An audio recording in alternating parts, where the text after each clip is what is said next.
Nous ouvrons cette quatrième édition des Journées du patrimoine à Basse-Terre parce que nous avons un partenariat avec la communauté d'agglomération Sud-Basse-Terre avec laquelle nous avons signé une convention et qui nous permet de pouvoir travailler sur toutes les communes de la communauté d'agglo Sud-Basse-Terre. Donc c'est symbolique et on a voulu pour cette quatrième édition des rencontres jeunes et patrimoine de l'outre-mer pouvoir réunir des jeunes de Martinique, de Guadeloupe, de Guyane, de Saint-Martin pour qu'ils puissent présenter leur patrimoine respectif. C'est vrai que ce sont des jeunes de 11 à 25 ans en moyenne. Il y a des collégiens, des lycéens, il y a des jeunes qui sont un peu plus grands et qui sont dans des chantiers d'insertion. Et nous, on travaille avec des écoles qui ont des classes du patrimoine et avec des associations. Donc chaque partenaire monte son dossier, prépare sa présentation parce que les jeunes, ils doivent valoriser leur patrimoine. Donc cette journée d'ouverture, ça permet aux jeunes de pouvoir mettre en place un PowerPoint, une petite présentation avec des costumes comme on a pu voir pour l'association Papacaille, au Saramaka de Kourou.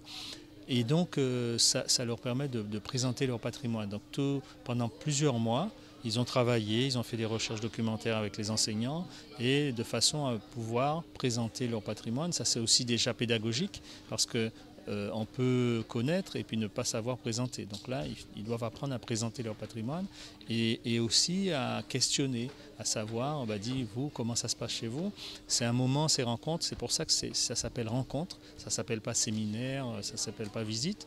C'est des rencontres entre jeunes où les jeunes se questionnent entre eux, échangent, partagent et découvrent le patrimoine des autres. Alors le programme est très riche. Ils ont commencé par la visite du Memorial Act. Alors nous c'était symbolique, il fallait commencer par quelque chose de très fort, le séjour. Et chaque fois qu'on fait ces rencontres, le premier jour, la première rencontre, c'est la journée officielle avec les officiels qui accueillent et puis les jeunes qui parlent. Et ensuite on démarre tout de suite des ateliers. Donc dès cet après-midi, ils sont en atelier de découverte du patrimoine architectural de la ville de Basse-Terre. Ils sont dans la ville, ils observent. Ils comprennent l'évolution des bâtiments, ils sont vraiment avec des fiches où ils doivent décrire, etc. Donc ils sont acteurs. Le lendemain, on sera à la Grivelière, donc toute la journée avec tout le patrimoine qu'il y a autour de la Grivelière, mais aussi comment on fabrique du cacao, etc., du café.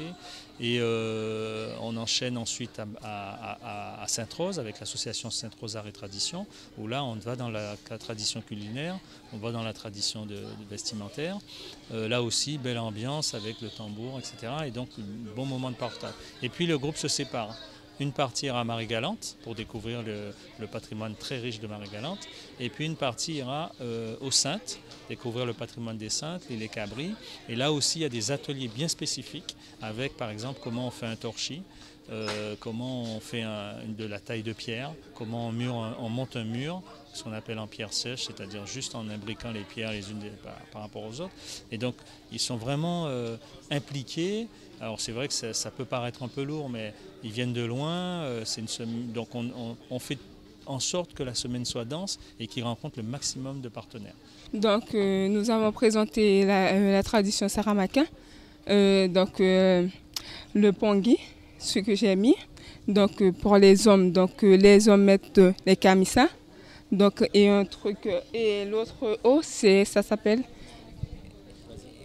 ça s'appelle un tapacoton.